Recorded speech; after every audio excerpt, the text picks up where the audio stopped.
So we finished up the Baroque period and now moving along to the Classical period, around 1750 to 1820. So, what was going on during the Classical period? We have the Seven Years' War, better known here as the French and Indian War conflict in North America between the UK and France. King Louis the 16th in France was executed. We had the American Declaration of Independence. The French Revolution, piggybacking off of the American Revolution, overthrew the French government. Napoleon Bonaparte became the first French consul in 1799 after overthrowing the revolutionary government after the French Revolution. And we have the Napoleonic Wars, the cause of ever shifting borders in Europe. Essentially, Napoleon attempting to gain power for France. Gautier, very prolific in the world of literature at the time, as well as Pride and Prejudice written at the time. We're going to revisit Gautier as well, not only in this period, in the Romantic period, influenced a lot of composers. So the Classical era, scientific advances changed the worldview. Looking back at the Baroque period was a time of exploration, experimentation, where the Classical era takes those experiments and implements them into society. Very much aligned with the revolutions that were going on in the world. American Revolution, French Revolution. Citizens were starting to question whether or not the monarchy was really placed there by God, and utilizing science and advancement to exploit these facts. Faith in the power of reason.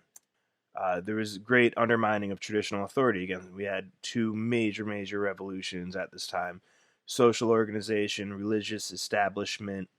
There was a lot of questioning traditional beliefs in authority.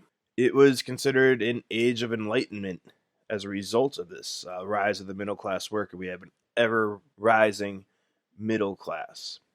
Visual arts started to kind of move away from the ornate Baroque style. Again, the Baroque style is very busy, depicted motion. There was a lot going on. Where in the Classical era, we're going to see a more ornate or elegant style of art. Lighter colors, curved lines, graceful ornaments, portraits are going to be a big part of the classical art. So speaking of the French Revolution, this is a depiction of Napoleon Bonaparte. This is the lover crown. And again, you could see lighter colors, not necessarily as busy, more elegant style. There was a transition to the period around 1730, 1770. Again, there was never a hard cutoff for a specific period. We have composers composing in many different styles that lend itself to multiple periods. C.P.E. Bach, J.C. Bach were early pioneers, again, sons of Johann Sebastian Bach, and these were early classical composers. This style of classical music is really concentrated on simplicity and clarity. Again, with this rising middle class, more people have the ability to play an instrument, so composers start composing for their consumer. The term classical often refers to a number of different things. Usually, classical refers to Greek and Roman antiquity or a supreme accomplishment of lasting appeal. So it's a classic. We say the classic albums. In the terms of music, we consider classical music anything that is not rock, jazz, folk, or any sort of popular music. And within the classical music, we have a specific period called classical. So I don't want that to confuse you. So everything we're covering in this course is considered classical music. However, we're breaking that up into different periods, and this specific period is called the classical period. Music and visual arts in the classical period stress kind of balance and clarity of structure. So we're going to go into form very in depth within this class. It's going to be a big part of the class, and we're going to look at different melodies, motifs, and their complete musical sentences, where the Baroque period tended to be sort of a run-on sentence, lots of notes, lots of movement. The classical period tends to have more elegant, structured phrases, more tuneful melodies. Three main composers we're going to look at is Joseph Haydn, Wolfgang Amadeus Mozart, and Ludwig van Beethoven. Beethoven, in particular, some historians will consider him classical, some will consider him romantic. He was kind of one of those bridge composers, late classical period, where some of his early compositions really lent itself to the classical style. His later compositions were really a bridge into the romantic period, which we're going to look at after this classical period. So, classical the characteristics of classical style. We have this contrast of mood, both between and within movements. Remember, the Baroque period, there was a unity of mood within movements, but typically the movements within a larger work would contrast each other. In the classical style, we can explore multiple moods within a single movement. This flexibility of rhythm, multiple rhythmic patterns for variety in the Baroque period. Again, lots of notes. A lot of the melodies would consist of solely 16th notes, 8th notes, where in the classical style we'll have contrasting rhythms, different rhythmic motifs that appear throughout. Texture is mostly homophonic. It will shift. It will explore polyphonic textures, monophonic textures, where the Baroque period was typically polyphonic. The classical period will consist of mostly homophonic textures. The melody is tuneful, easy to remember. Composers might borrow melodies from popular tunes and rework them. We're going to look at this theme and variation structure, in which that situation was very popular. More dynamics, emotions expressed in shades of dynamics, where, again, going back to the Baroque period, we had this thing called terrace dynamics, where compositions were either very loud, very soft, they were jumping in dynamics, possibly due to the development of the actual piano, the instrument piano. Composers start exploring crescendos, decrescendos, and more frequent dynamic shifts. Composers in the Baroque period, again, were typically composing on a harpsichord, which had no dynamic ranges. No matter how hard you hit the keys, it was the same volume. Where the development of the piano, composers would use that as a tool to experiment with dynamics, and it would translate into their orchestral compositions as well. And we don't have the basso continuo anymore like we had in the Baroque period. This is also kind of sort of the end of improvisation as a major function in performed music until the jazz era in the 20th century. From here on out, typically every note is going to be thought out and written up by the composer. The classical orchestra is increased in size. The classical orchestra was bigger than the Baroque orchestra, a standard group of 4 sections. We started the string section, first and second violins, violas, cellos, double bass. Woodwinds, we have flutes, oboes, clarinets, and bassoons. Brass, typically French horns and trumpets. And percussion, we'll have 2 timpani drums. Again, percussion doesn't really develop until the next period. We're kind of stuck with the timpani drums or kettle drums. Composers started to exploit individual tone colors, so each section had a special role, and this is partially the reason why improvisation fell out of favor during this period. Composers would start utilizing different instruments, blending textures to create new timbres. Strings are the most important, with the violins usually taking the melody, woodwinds adding contrasting tone, supporting the strings. Horns and trumpets were usually used as an emphasis, bring power to louder passages. Again, horns and trumpets, brass instruments in general, tend to have kind of a harsher timbre, used in parades, very fanfaric passages, and the timpani used for kind of rhythmic bite or emphasis, as percussion is typically used for. So let's take a look at form in classical music. We have symphonic, sonata, theme and variation, and rondo forms. I'll tell you right now, sonata is probably the most popular form. You're going to want to study that. Congratulations! You have just won tickets to Beethoven's Fifth Symphony. But what does that actually mean, symphony? Will you be watching a group of people called a symphony? Or is the piece of music a symphony? How are you going to sit there for over an hour without falling asleep? I mean, the only part that people actually understand from that song is the part that goes dun dun dun dun, dun dun dun dun, right? Is that all there is to it?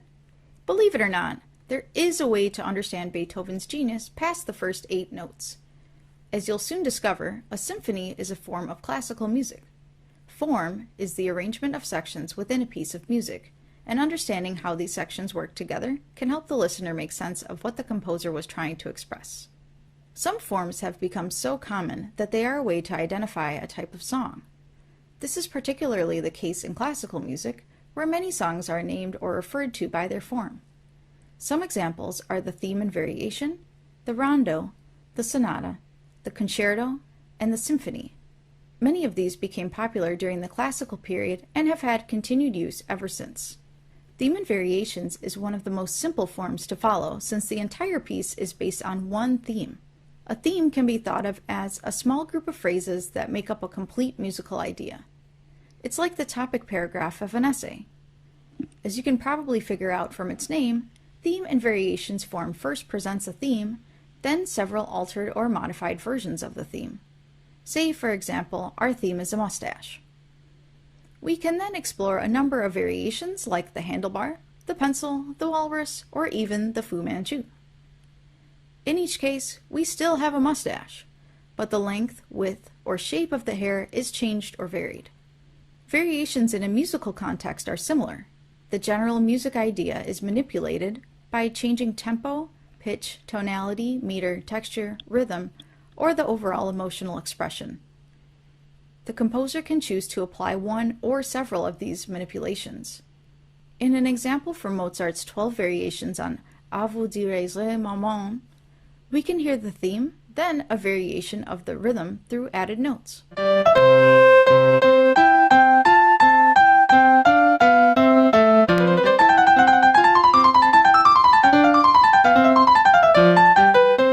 In a more complex example from Brahms's variations on a theme by Joseph Haydn, we can hear the theme, then a variation of the tempo, tonality, and emotional expression.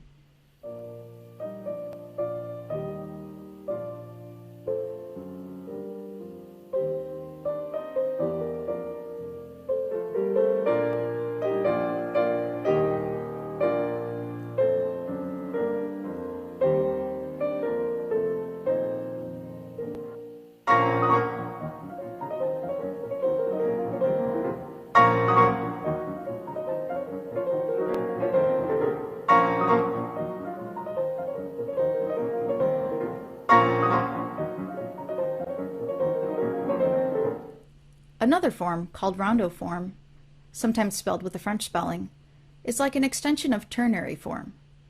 You may remember that ternary form is when the structure of the song is A-B-A, as in Twinkle Twinkle Little Star. Instead of only having 2 different sections, A and B, like the ternary form, rondo form typically has 3 sections, A, B, and C, or 4 sections, A, B, C, and D. The full rondo form alternates between the A section and each of the other sections. So a 3-section rondo form would be A, B, A, C, A, and a 4-section rondo form would be A, B, A, C, A, D, A. The rondo is not specifically limited to 4 different sections, but it should continually alternate between the A section and all other sections. The B, C, D, and any other sections sound different from A by changing either the key, tonality, texture, or the overall style. The composer will often vary the A section just slightly too, but because it's basically still the same, it still counts as an A section. Let's listen to a short example and identify the sections as we go.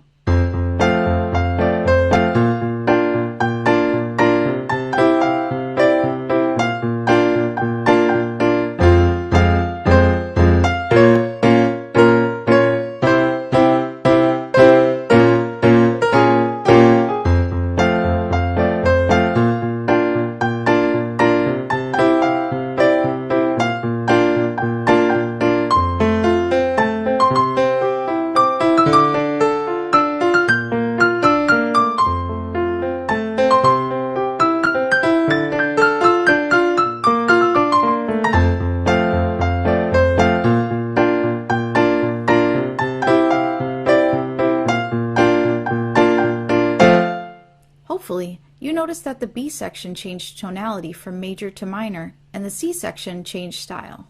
A slightly more intricate form is the sonata form. Structurally, sonata form is like a complex version of ternary form. By the classical period, composers grew bored of being locked into such a small structure, so they expanded it to include room for experimentation. Each section has a specific name and purpose. The first A section is called the exposition. The exposition is the section where the composer presents two melodic themes. These themes are important because they set the musical topic for the rest of the piece. The themes are always the same tonality, either major or minor. Let's hear an excerpt from Beethoven.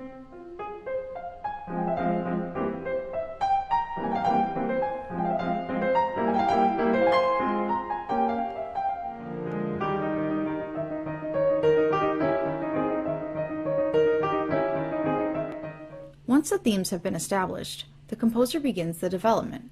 In the development section, the composer experiments with the themes, starting in the opposite tonality of the exposition. The composer takes a small section, or motif, from one of the themes and uses it to create new musical ideas. They may change the rhythm, feel, texture, order of notes, tonality, or pretty much anything else they can think of to develop the idea in various ways. There is usually great use of modulation, or change of key. In our Beethoven example, a motif from Theme 1 is used, this time in the major tonality.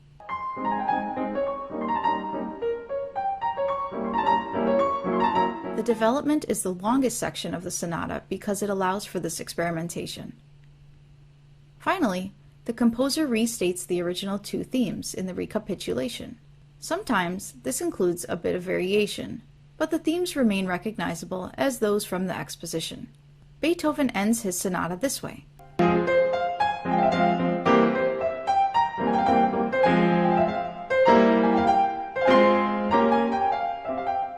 It should sound familiar, so the sonata form would end up like this: exposition, development, recapitulation. A form that is in close relation to the sonata is the concerto. The only difference is that in the concerto, there is a soloist featured with the orchestra. Within concerto form, the soloist is given opportunities to show off, often leaving the orchestra behind to do so. Think of it like the egotistical lead guitar player. They always want to take the long solos to show off their skills. The cadenza is an added section right before the end of a piece where the soloist plays an elaborate solo, often one that is technically difficult with fast rhythms and a healthy variety of pitches.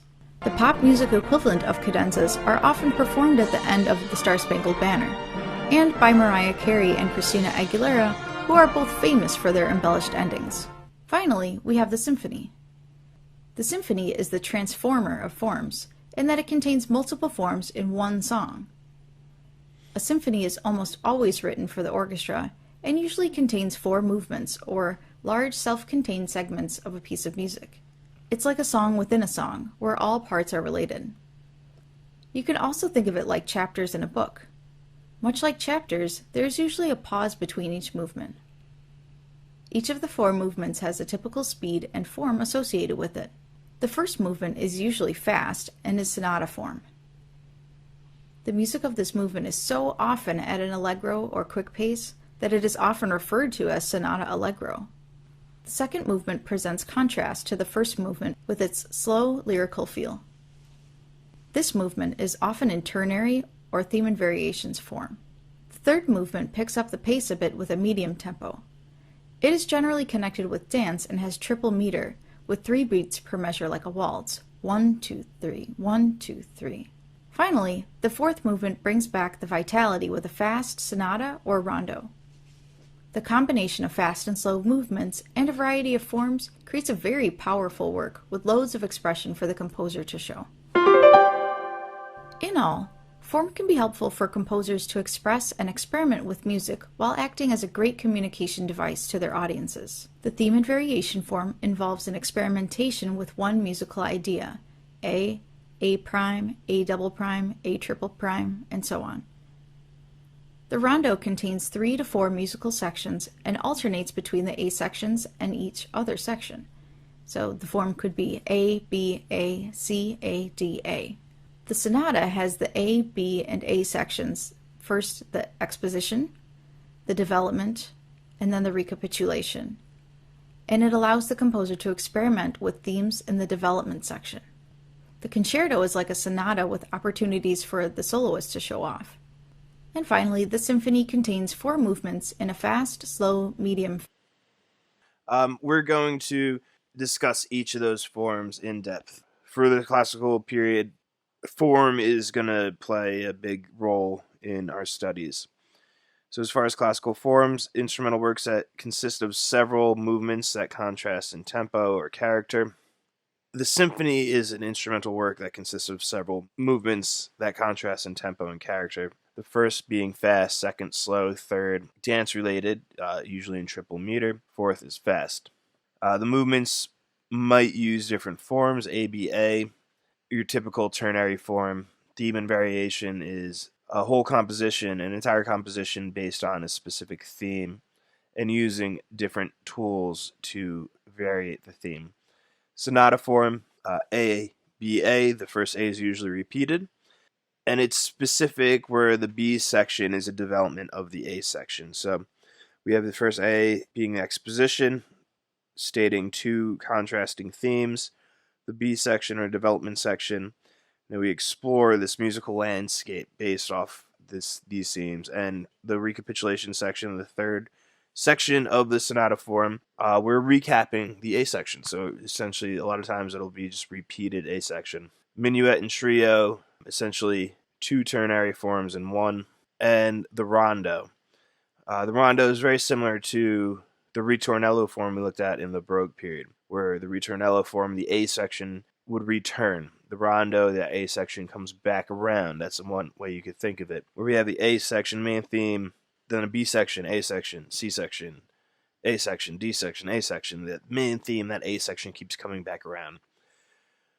These movements in the symphony often contrast themes very vividly.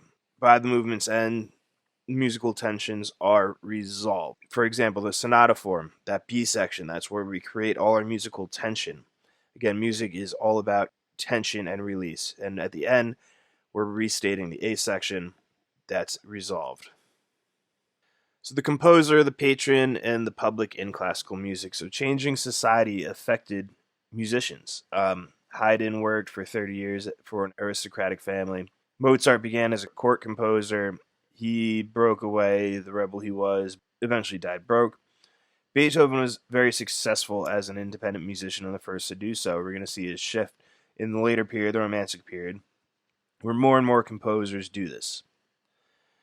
We had a prospering middle class, and they wanted these aristocratic pleasures, theater, literature, and music. And again, the patronage system was a system where essentially artists, musicians would work for a very, very wealthy family or a court or a church. But the middle class wanted these pleasures. So the public starts buying concert tickets, and this became very common, as well as in operas. And this would spur this transition away from the patronage system in later periods. There was a greater demand for printed music, instruments, and music lessons. Composers would write music that their consumers, their students, would be able to play, and it would sell, which led to the transition from these very virtuosic pieces, very fast, a lot of movement that we saw in the Baroque period, to more lyrical, tuneful themes. Serious compositions flavored by folk and popular music also came into the forefront, especially with that theme and variation form that we were looking at. Composers might take a folk piece, a popular chant or a hymn, and use those melodies in a theme and variation piece and keep developing that main theme. And this was a popular style because their consumers, their players, students, whoever it may be, are already familiar with that main theme. Vienna at this time became the musical capital of Europe, and that shifted borders between countries during the Napoleonic Wars. Musicians came to study and seek recognition there. The musical capital of Europe was no longer Italy, it was Vienna. Aristocrats wintering there would bring their own orchestras. And that's an example of how endowed that patronage system actually was in this time.